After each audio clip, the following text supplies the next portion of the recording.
Hello, my people. It don't happen again, guys. Now, this issue of godfatherism, it no go kill Nigeria. As we speak, Sanwo-olw and Tinubu, they get issue. Before now, we dey hear say Tinubu don't blacklist Sanwo-olw based on the issue of the Speaker of Lagos State. I know say Tinubu travel, but when he came back, he resolved all the issue. He brought back the Speaker and all of that. But the essence of making this video is the statement made by our Senate President. He came out openly to tell Nigerians, admit to Nigerians that our governors wey we dey get, say no be the people na dem dey vote am in, because he made a statement saying they tell most especially the two-time governors that if they want to look for somebody they want loyalists, somebody they want to hand over power to, they should not just look for a sycophant, but they should look for somebody that will be loyal to them. So guys, this is the area that concerns me in this video. He's coming out publicly to advise governors that if you want to select somebody wey be say go take over from you, make the person not just be somebody wey be say go dey always new to you, but let the person be somebody that will be loyal to you. So basically, our votes don't count in Nigeria. Governorship election, all those things, our votes don't really count. And indirectly, he was even talking to Tinubu himself, because now Tinubu na plant Sanwo-olw there. Now the Sanwo-olw and Tinubu, they get issue. Guys, I want you to take a look at this video and please draw your comments on this. The Arise Television, they've really spoke a lot concerning this. They've reacted concerning this. And this really called for a serious concern for Nigerians. Guys, wanna check them now. So waiting, they basically tell Nigerians, we say, Omo, not be na vote they put any governor for there. That is what this statement is actually implying. I don't know about anybody, but from my own understanding, now waiting me get to see from this. And also, Aisha Yusuf don't throw mouth inside this matter. My people, make I allow you guys to watch this video. Take a look and please drop your opinion concerning this in the comment section. Congratulations to President Bola Ahmed Tinubu, the Ministry of Work, and of course High Tech for that successful completion. Often we hear the government, saying that they are going to inaugurate or they commission things, and it never happens, and it did happen right on time. But there were a lot of reactions that trailed this actual event over the weekend. Well, during the inauguration ceremony, President Bola Ahmed Tinubu appeared to have snubbed the governor of Lagos State, Babajide Sanwo-olw, in apparent confirmation of the speculation of a strained relationship between the president and the governor. In a video that has now gone viral, Tinubu was seen exchanging pleasantries with dignitaries who attended the ceremony. However, when Tinubu reached Sanwo-olw, he ignored the governor and extended a handshake to Usman Ododo, the governor of Kogi State. Let's take a look.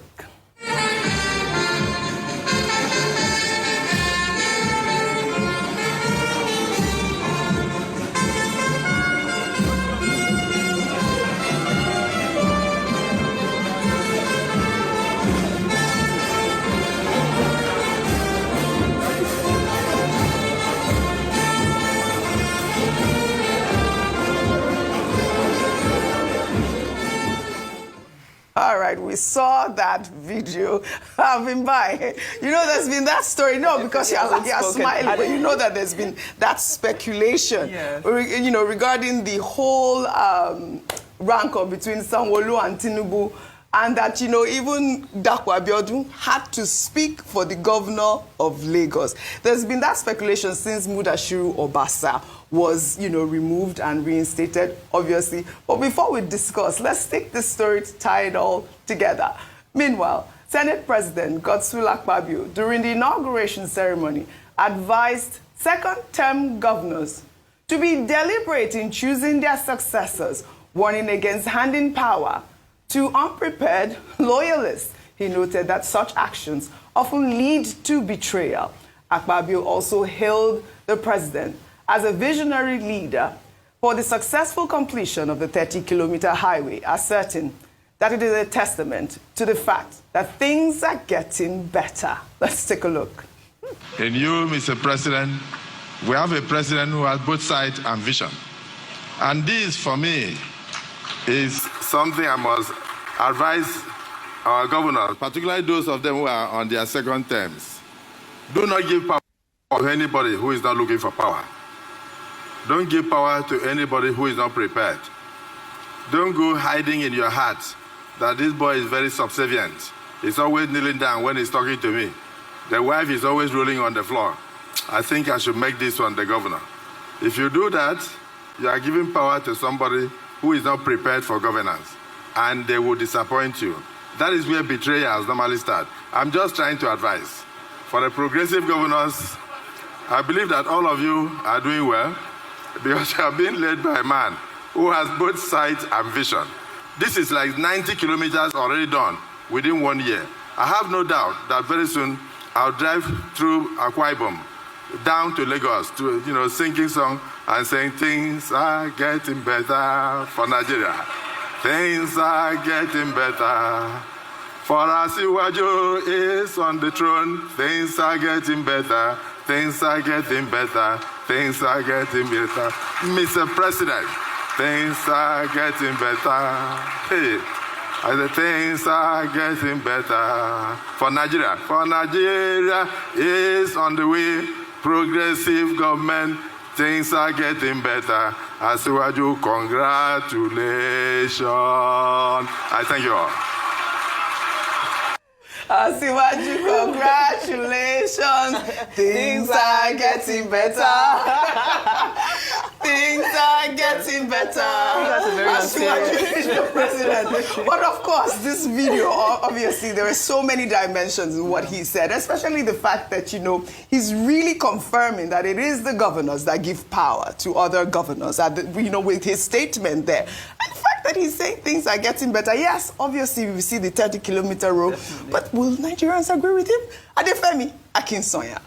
Oh, okay. So let's start with the Senate President's comments. Yes. The only issue I really had with what he said was where he implied that an incumbent has the power to choose their successor. That's just not what we should be platforming at all. So I think that's what I had a problem with. Going back to now Lagos State Governor and this believed snub. Initially when I saw the video, I thought that perhaps the president didn't see the Lagos State Governor. I thought that's what it was. And then, also when people saying that, he didn't shake his hand, the governor didn't outstretch his hand in order for it to be shaken. I don't think I saw that. He didn't make enough of an effort. I don't think he did so. Do you understand? But he did obviously greet the president. I thought he did. He did obviously greet the president. And if we are to play into this narrative that there is some sort of feud between the Lagos State Governor and the president, and that stems back from the Mudashiru Obasa situation, I do think that it's a bit unfair on the Lagos State Governor. I think that when it comes to situations like this, a governor should be, since we're talking about, a governor should be able to,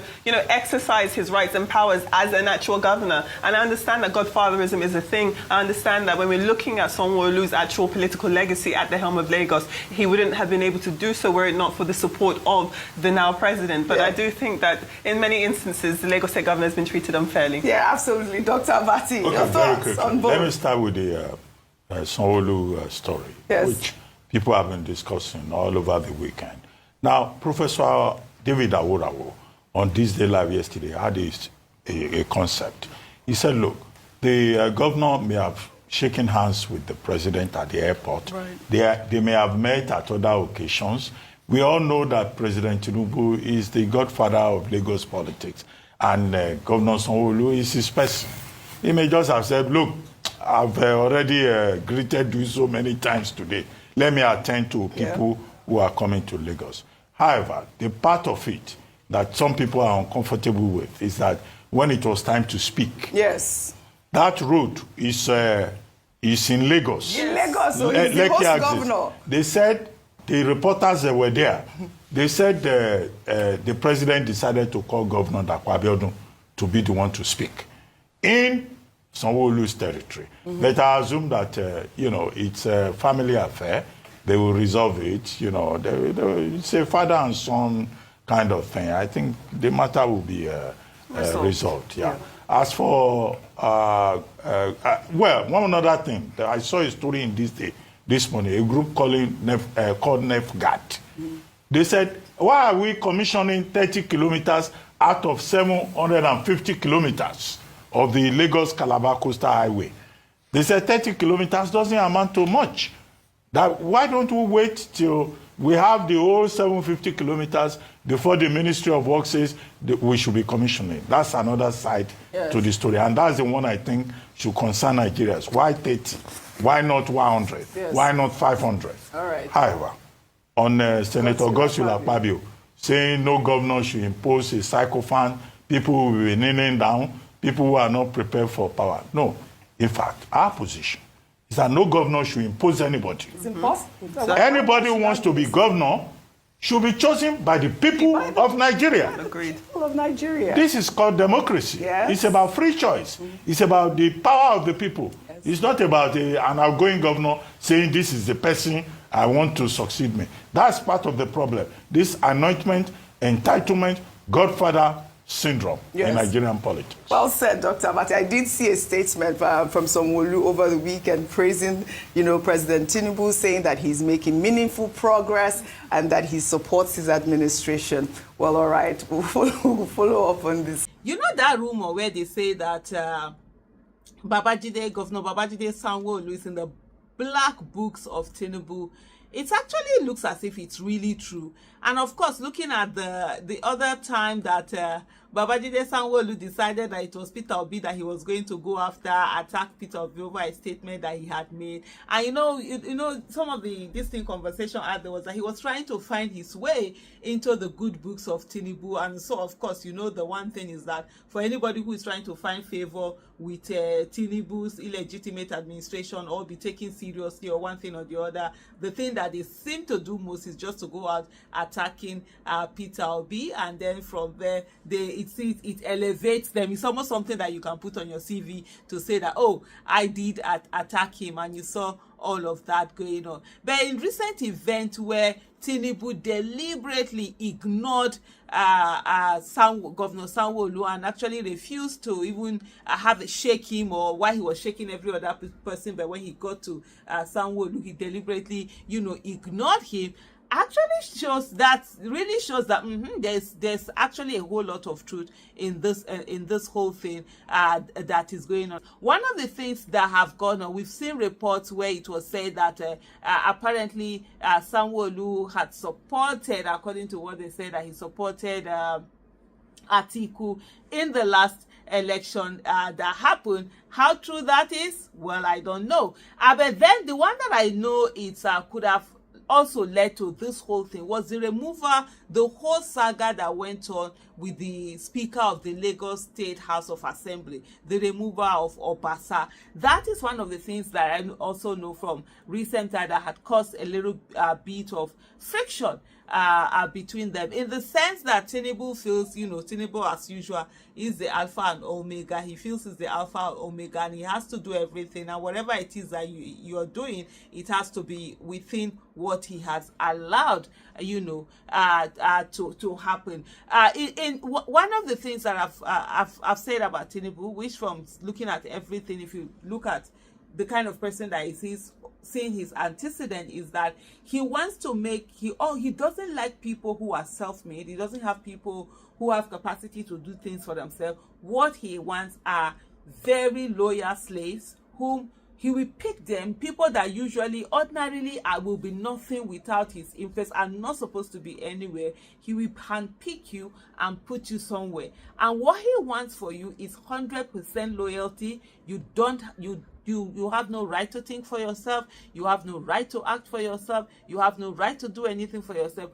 All you need to do is stay where he wants you to be. And if he wants you to rise to anywhere or go anywhere, he will be the one to indicate it. You on your own are not supposed to have an ambition where, Tinubu is. And so he puts you where he is. You have to remain that way. You saw what happened with the former vice president, and the way Pastor Sibanjo, and the way that whole drama had gone, which is, how dare you try to be president when I'm not giving you the go-ahead to try something like that. So with the Sanwo-olw's case, is that how dare you try now to go and try to remove a speaker without my nodding. We saw all that drama that happened with that. That is it. So this is like publicly, putting it there, this whole thing.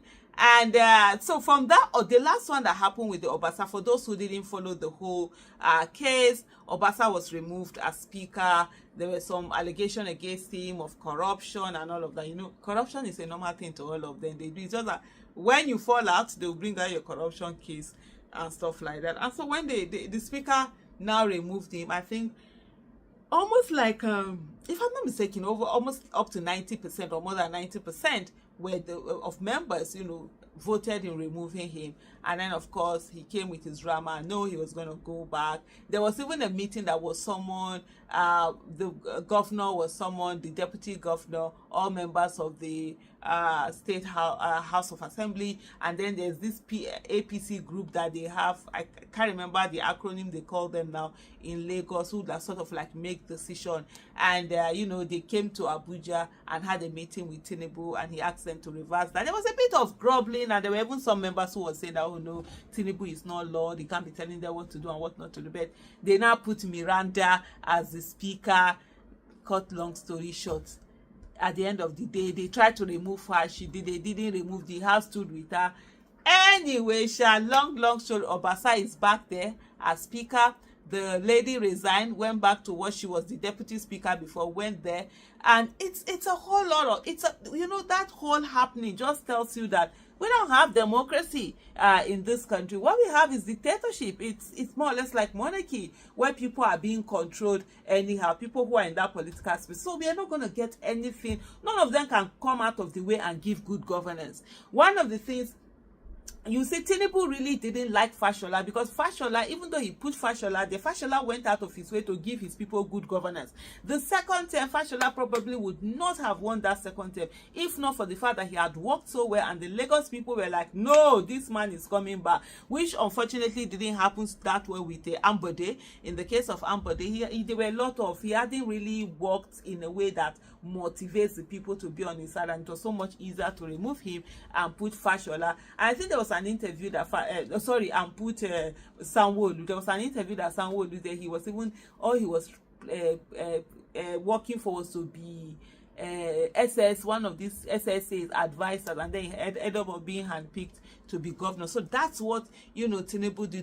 Those are the things that he tries to. But now we'll continue to see as it goes, because all of these are subtle signs to Fashola that he can be removed. First of all, remember with the house thing, the speaker there. Watch out. I wouldn't be surprised if before his term they decide to actually go out and humiliate him and get him impeached, or he will just be there to run his term.